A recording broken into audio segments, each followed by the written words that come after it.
Welcome back to the Self-Esteem and Confidence Mindset podcast and YouTube video. Today, I'm privileged to be welcomed by a special guest, Giana. So welcome, Giana. Thank you so much for having me. It's awesome that you're with us today. So just to give a quick introduction about Giana before she introduces herself. So Giana is a board certified behavior analyst, coach, writer, international speaker, and founder of the innovative corporate wellbeing agency WorkWell. As a coach, she integrates behavior science, laughter, Buddhist psychology, meditation, and design thinking to help her clients live with more clarity and authenticity.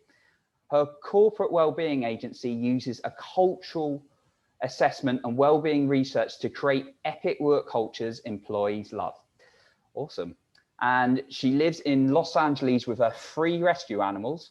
Fantastic. And her passions include wayfaring, writing, and constantly working to elevate her life through conscious endeavor.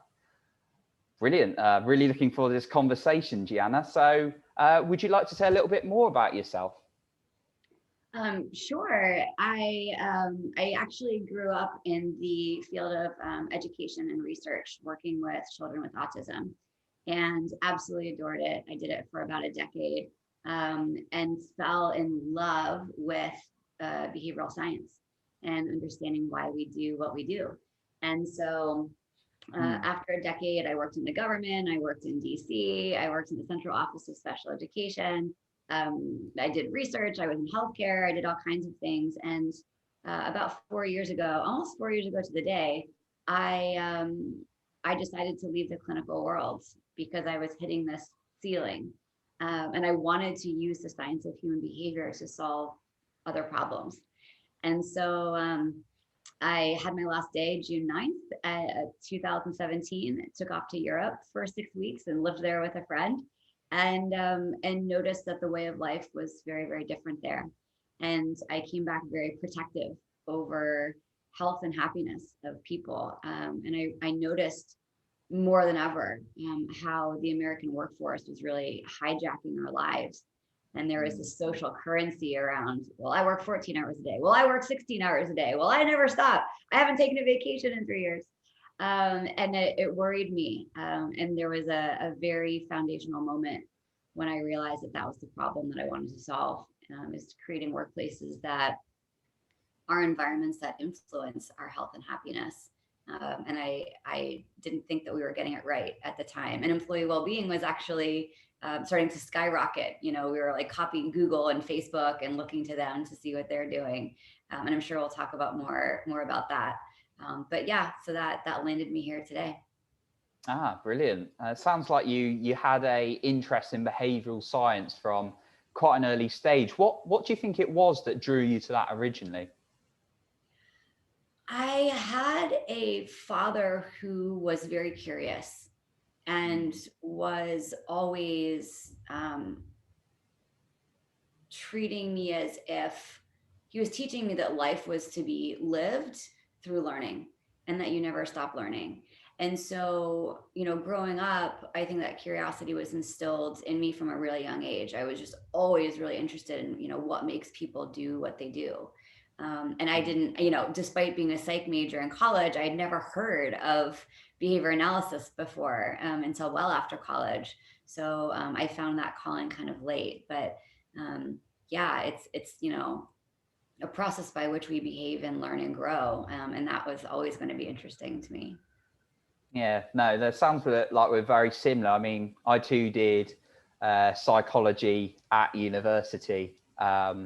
I know we call them college, university, kind of different things, but I did it at university as well. And then it's very much in the real world. That's when kind of it struck my interest a little bit in terms of, right, how are people interacting? And then actually, how am I behaving myself? And why is that? So sounds like from, if it's accurate to say, you found actually from real life experience and analyzing other people, that's where your interest sparked.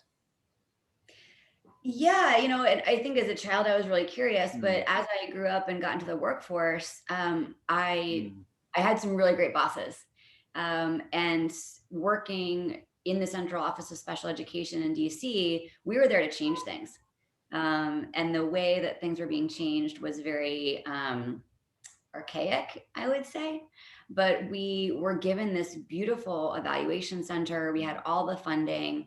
I was just filled with purpose and meaning. And at a really young age, you know, at 26 after grad school, my executive director and director encouraged me to challenge the status quo. You know, this wasn't the piece of government where we were going to get away with saying, well, that's how we've always done it, so that's how we're going to continue doing it.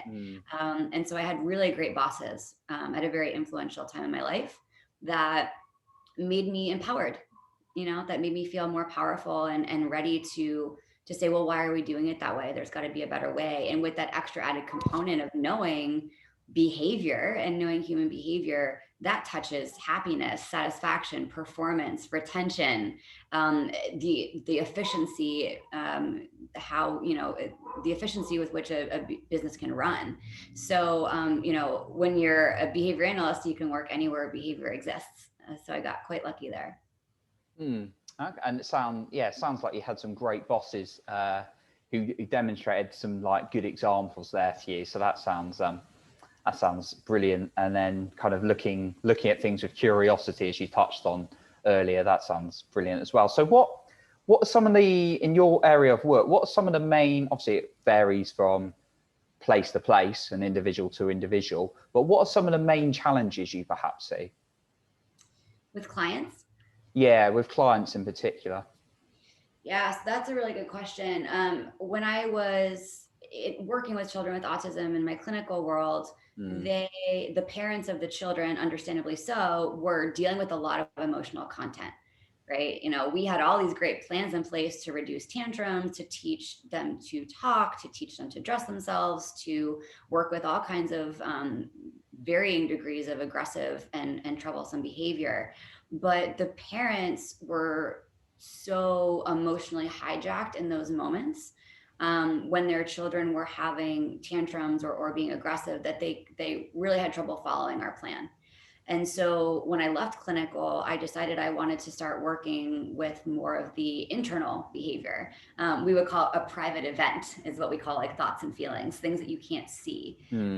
My field at the time only really dealt with observable behavior, which I found to be a real issue because obviously we all walk around with negative self-talk and, you know, that voice in our head that's like, who do you think you are? You're not good enough. You're not going to be able to do that. And it derails our overt behavior. It derails the behavior that people see, the things we go out and do every day. And so my first little foray into entrepreneurship was to teach neuroscience-based meditation classes. I started my own private practice for a little bit. And I wanted to teach parents to come to a calm, alert state in those really anxiety-provoking moments. And the more I got into meditation, I read a book by Dr. James Doty. He's a neuroscientist, called Into the Magic Shop. I recommend it for everyone. And it really got me into the neuroscience of meditation. And once I realized and learned about things like cortical specificity and redirecting internal verbal behavior, those thoughts and those feelings, I realized how important that inner work is. And so that is something that I've carried with me, because with my clients, you know, I founded Workwell 4 years ago, 3 years ago, 4 years ago. I founded Workwell. We were doing assessments in organizations, and the executives started asking me to coach them. And so I was invited into the hearts and minds of all these amazing leaders. And we got right down to the soft stuff. And it was all of that covert internal behavior, right? Those thoughts and those feelings, whether it's a successful older white male or a younger, you know, woman of color. Obviously, there are varying degrees of oppression and challenges and issues throughout the spectrum of humanity. But at the end of the day, we all deal with the same thing, which is, you know, we're not born not feeling good enough. We're not born with those internal thoughts. We learn them. Where do we learn them? Parents, teachers, partners, right? We all have come across people who maliciously intend to hurt us and who are really, really well-meaning, but still send the message that we aren't good enough and can't do things. You know, my parents raised me to learn, but when I got into a PhD program, they were like, I don't know, that's going to be really hard, and the message was, you can't do that, right? That's too hard. And so we're given these messages throughout our lives, and that's what we call a learning history. And we build these things into our minds, and then we're in our 20s or 30s or 40s or 50s, and we have a moment where there's a crack in our foundation where we think, is any of this even true? I don't want to live like this anymore. um, I am, what if I am good enough, right? And we start to challenge those stories and beliefs that we've been given, and that's the number one thing I work on with people. That's the number one challenge that I see. Yeah, I love that, what you're saying about our beliefs, and very much I've been to Tony. One of the most notable things I've ever been to was Date with Destiny of Tony Robbins, and you go really deep into your deepest beliefs and values, and I think I must have cried about 5 times on that, and I'm not a crying person. But it goes really deep into your beliefs, where you're picking out these things of, oh, that's where that came from. And like you were saying, that there can be experiences where perhaps like you're in a relationship breakup and some really horrible things did happen, things were said, or someone, unfortunately there are cases of abuse, whether that's physical, mental, and that can stay with you. But like you said, there's also cases where it's not intentionally malicious. There just could have been something said at one point, and this creates that belief in your head. And actually, it's not even consciously there sometimes, but it's aware in the background. So yeah, I love what you said about we're not necessarily born with these bad things. And I think that's something I really try and emphasize, particularly to people listening today, is that sometimes we have this misconception that our confident people are just confident and I'm not. But it's actually, it's the work and we do to ourselves consistently. So I love what you sort of were talking about on really the beliefs that we have, and going in, understanding the inner work. And it does narrow down to a couple of things, but actually helping people identify that. So it sounds like that could be, quite a really interesting area of work for you. So yeah, thanks for sharing that. So when you go with someone, does it take them a while to sort of unveil like their sort of beliefs a little bit? The first thing that I do when I work with clients in my coaching practice is build a relationship. I see this as a relationship endeavor. I set out to make friends. Most of my clients, I keep in touch with me, and we become friends, well after sessions end. But I think that we're all looking for connection. And so I start there because I wouldn't want anyone to feel like they had to open up and share things and be really vulnerable and go to scary, dark places if they didn't feel comfortable. And I think that, I didn't set out to be a coach. I was just asked over and over again. And then I said, okay, well, I'm going to do that now, and started that service line. But I feel like I have been so blessed, and I'm so grateful to have clients that are ready to do the work and ready to open up. And I think my whole life people have said, I can't believe I just told you that. Right. So I think I tend to evoke, evoke those things quicker than most.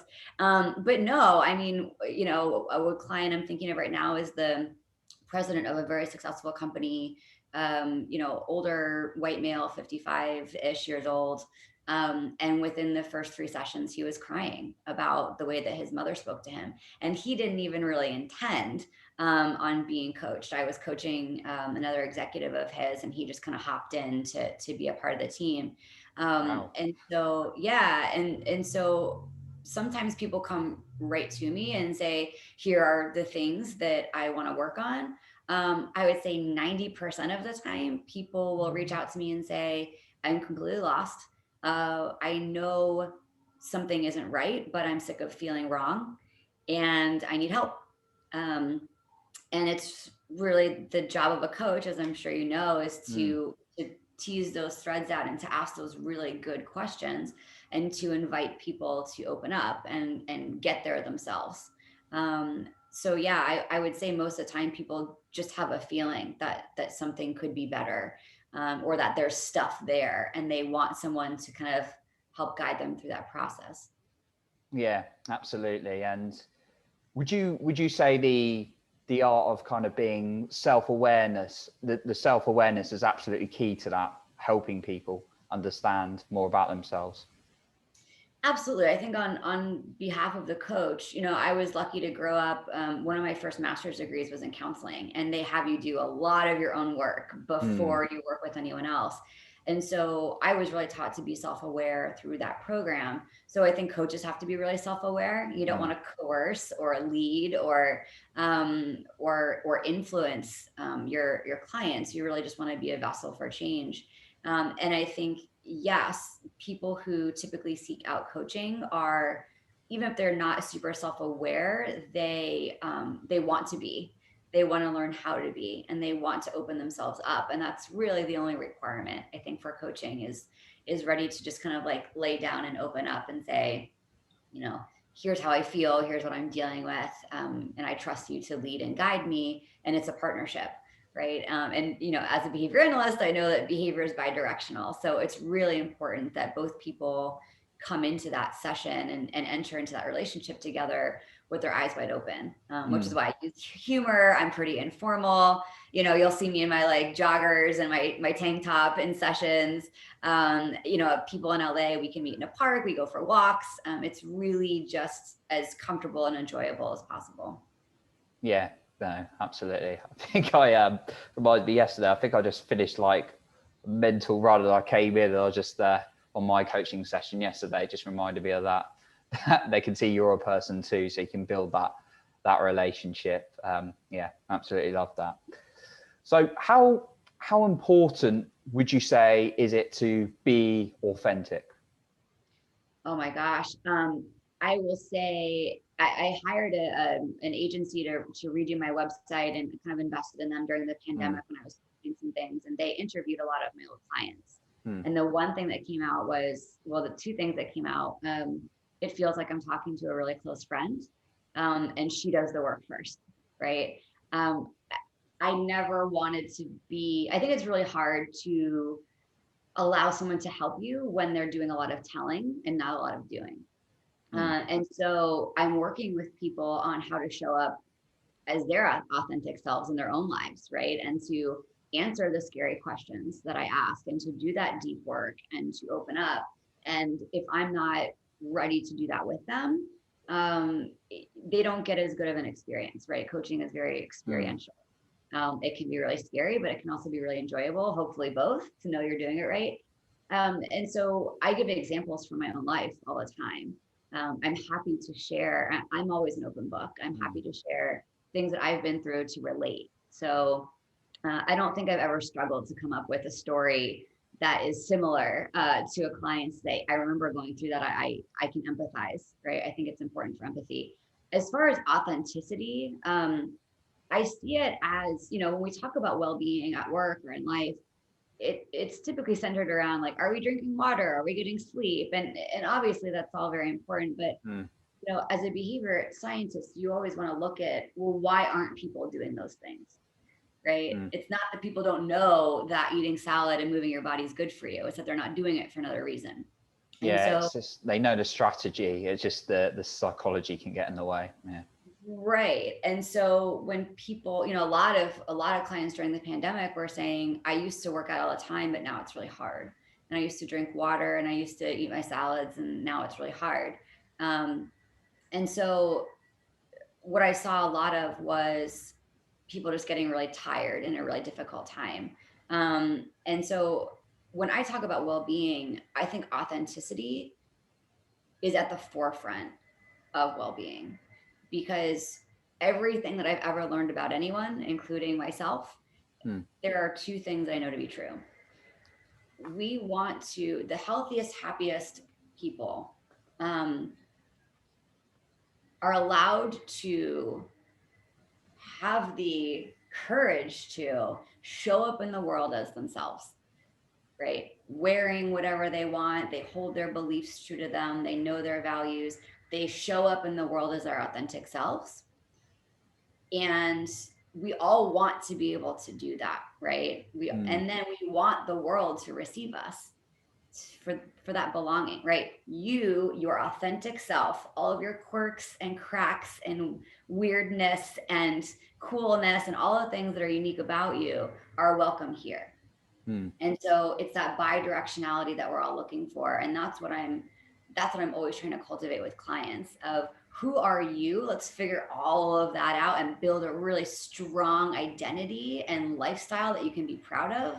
And then how are we going to take that out into the world and teach the world to appreciate you for who you are without apology, without hesitation, without backing up and making sure that who you are is okay with everyone, right? You can show up as a full expression of yourself in your life, and whoever is not going to accept that or encourage that or reinforce that, it's fine, but you're going to be moving on from those relationships because it's those relationships that kind of take us back down, that we drift back to where we were and we don't want to go back there, right? And so I think that's the most beautiful thing of the human experience. Yeah, no, totally true. And do you think we're conditioned a lot of the time not to be our authentic self with, you know, social media, left, right, and center, the news and everything like that going on?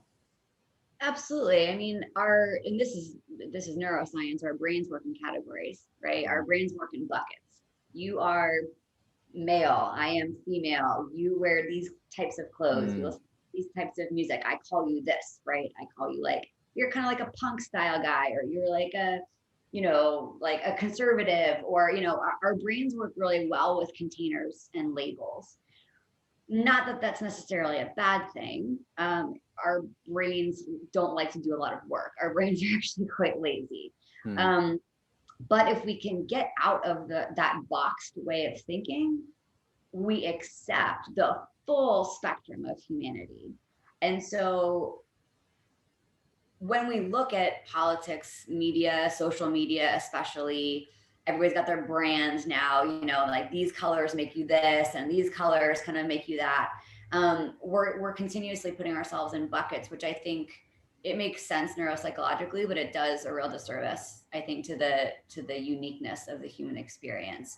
And so, and this starts, you know, with our parents, right? They want to keep us safe. I think especially as women, right? Don't be too loud. Don't be too strong. Don't be too this, you know, don't be too skinny, but don't be too fat. Don't be too this, but don't be too that. Right. And so we're conditioned, especially women, to be brought up to like look around and do that social referencing. You know, and that also comes from like caveman and cavewoman days of being in a tribe, and different and other was bad, right? Survival. It was linked to survival. Yeah. Absolutely. I can trust you, you know, we're in our tribes, and, you know, you look different, act different, you're taller, you're shorter, that's different, that's bad. I don't know if I trust you. The same thing with stress, right? Our stress responses were very useful when we were running from tigers and bears. Yeah. But things have changed, and our bodies and brains have not really evolved as quickly as our species. So our bodies can't tell the difference between a boss yelling at us or a violent partner or a tiger. Yeah. And our bodies can't tell a difference between, hey, you know, that professor's treating me this way because he sees me as other, but I'm still showing up as my authentic self, right? We're just in that fear and stress response, and that's aversive. And so we kind of go back into our hole, our container, right? Well, if I'm in this container, I'm very safe and nobody bothers me, so I'm going to stay here. It keeps us safe. But the bad news is, again, you hit your 20s, your 30s, your 40s, your 50s, and you go, this doesn't feel right, right? And that authenticity starts to like, you start to outgrow the box that you've been placed in. I think especially for women, you know, we've got the glass ceiling. I think it's more like a glass box, right? Something shatters regardless of the direction in which we move. And then, you know, you get to a certain age where you're like, I don't really care if the glass shatters. I'm going to go be myself. So yeah, I think we are put in boxes, but hopefully workers like you and I are helping people break out of them. Yeah, absolutely. And I think when you started, I love what you talked about, the survival brain a little bit. And, you know, it was very good at, well, some of the time, very good at keeping us alive. And it can be in like this day and age, if it's a life or death situation, like, you know, someone dangerous coming at you, it can do that. But actually, if you're going up and giving a speech, you can sometimes get that same response if you're very nervous about public speaking. And I remember a great book I read, The Gift of Fear by Gavin de Becker. That was a really good book. And he was talking about public speak. And now I'm one of those weirdos who actually likes it. Me too. You too. I was going to say you too. Yay. But yeah, there's, some people reach out to me on that a bit, but it's actually it's linked to kind of loss of identity if we're kind of like disapproved. I remember reading that, and that makes complete sense. Now, reality, you're not going to die probably from giving a bad speech or something, but the brain doesn't necessarily register that, and it thinks, this is, really on edge. So yeah, totally to relate to what you say, and the realization actually that I might be getting a little bit more pain from not being myself than kind of just like this pain that I've been holding myself, if I'm doing something a little bit out of my comfort zone. So yeah, love what you talked about. You bring up a great point. I think people are, the number one fear I think like in the world is public speaking, because you're exacerbating a situation that we live in all the time, right? Yeah. When you're on a stage, you are very vulnerable, and it's like you're just kind of like this, here I am, and I'm the only person that you're looking at right now, and you're up for judgment and criticism. And so people notice we're conditioned by our environments. We notice, oh, a yawn over there, or oh, that person isn't paying attention, and then we start to build these stories, right? Oh my gosh, I'm boring. I'm not doing a good job. I should have prepared. I shouldn't have drank last night. I should have gotten more sleep, right? And you start these like this snowball, but these are the things that all of us go through every day. And so when you're talking about, hey, are we put in boxes? Is it hard to be authentic? Of course it is. I think this is why social media is so appealing, because we can choose what self we put out there, right? And if we put something up, we can just delete it later. We can take it down. It doesn't have to be real. And so, we're all walking around picking up cues from other people as to what's acceptable and what isn't. And that's what makes us who we are. So yeah, I think public speaking, I have a lot of respect for public speakers and their ability to find that calm, alert state in that moment and maintain their focus. Yeah, no, absolutely. And there's certain various strategies that we won't go into that I know I've heard plenty of them like talk about.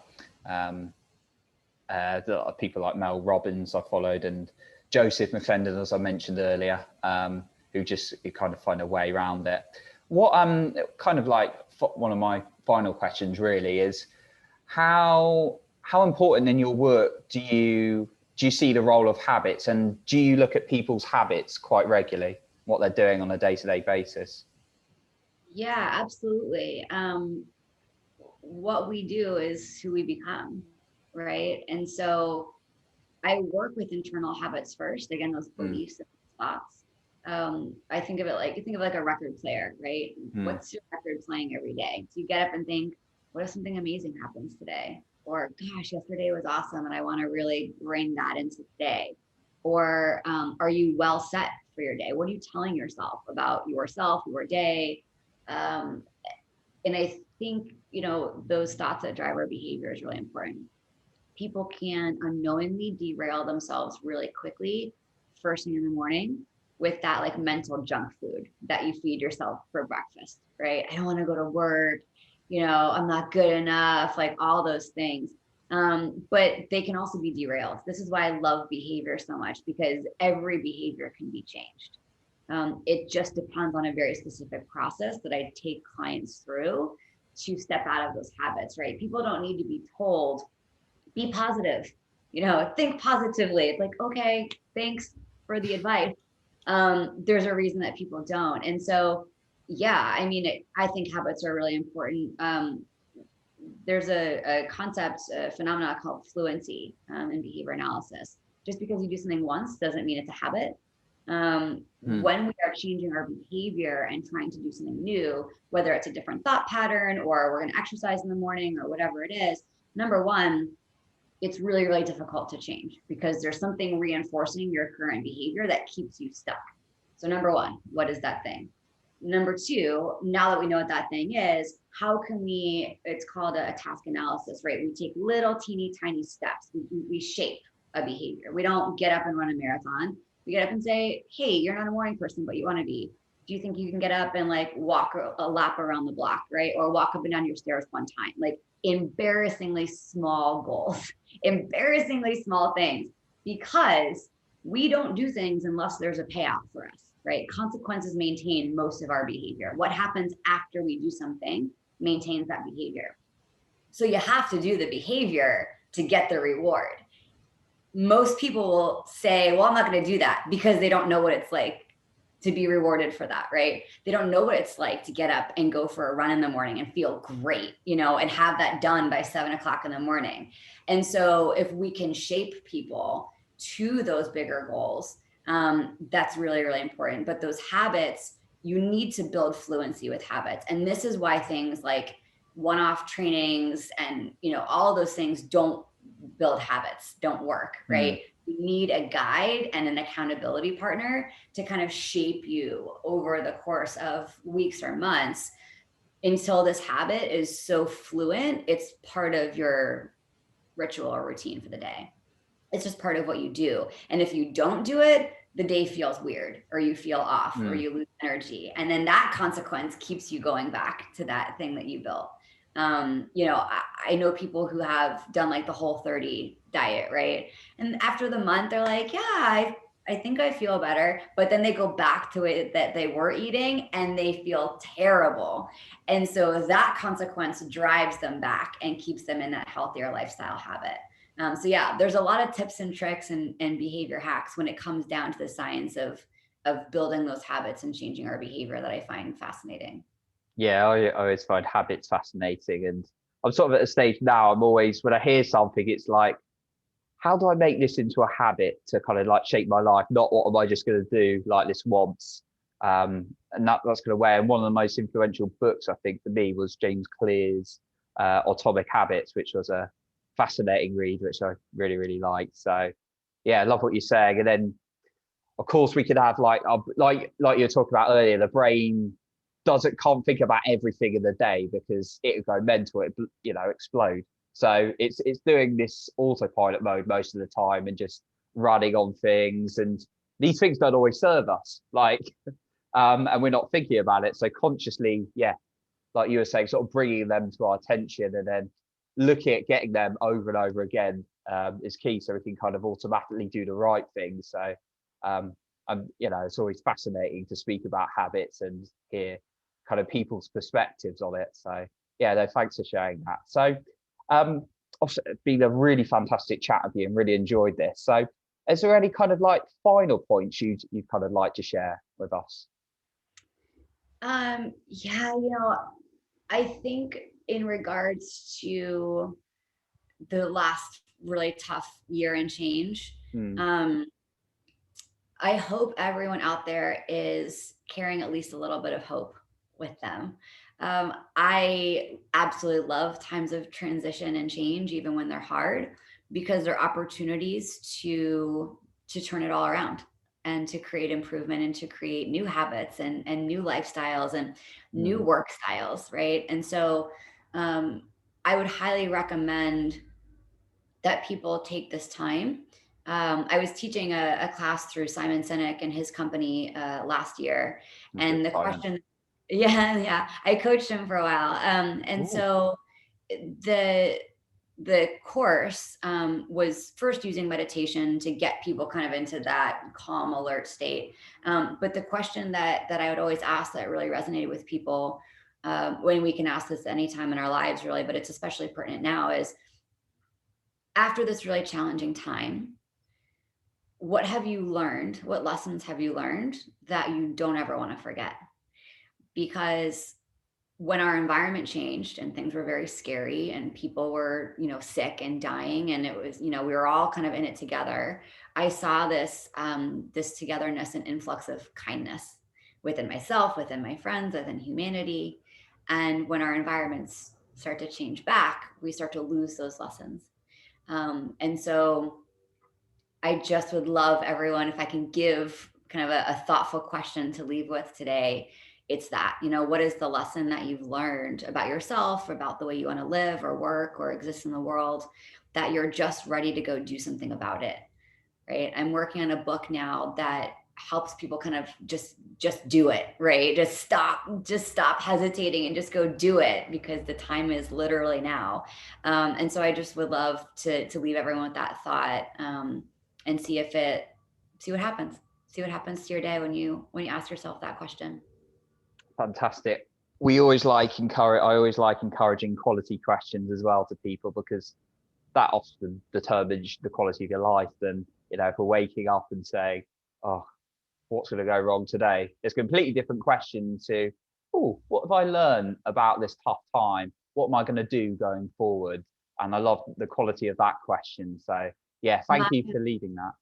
Yeah, my new favorite thing, which has literally changed my life in the last 4 weeks, is saying, what if something amazing happens today? And I just smile whenever I say that, and I'm not, it's just like, I use Buddhist principles in my work, and it's this non-attachment, right? I'm not hoping something incredible happens, right? But every day exists the possibility to be more authentic, to be better, for something amazing to happen. And if I could teach everyone to start their day that way, and to just show them what it's done for me, gosh, it's just been such a gift. So yeah, I'm very hopeful about the future, and what if something amazing happens today? Yeah. Don't start asking yourself that one, everyone, because you'll be in danger of feeling good the majority of the time. We don't want that. Of course, I'm joking. That's a great question.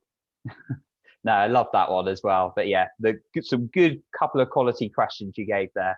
That always ask yourself those good questions to kind of determine our life a little bit. So, like I said, it's been a fantastic chat, and really enjoyed the value you've given. And I always love neuroscience, and you've explained today all like the areas of work you cover in like such simple and easy to understand explanations. But if people want to find out a little bit more about you, where's the best place for them to find you? On social media or your website? I'm on Instagram at Giana Biscontini. My website is gianabiscontini.com. That's my coaching website. I will be relaunching Workwell in the next couple of days here, so this is perfect timing. It's workwell.com. It's W3RKWELL.com. Brilliant. And what we'll do is we'll put them in the description as well, so everyone can get to those direct links as well from this episode, so they can find out some more about you, which it's fascinating. So get even more value from Giana. So thanks again, Giana, for being on the podcast. It's been a real pleasure to have you on today. Thank you so much for having me. Of course. And we will catch you in the next episode.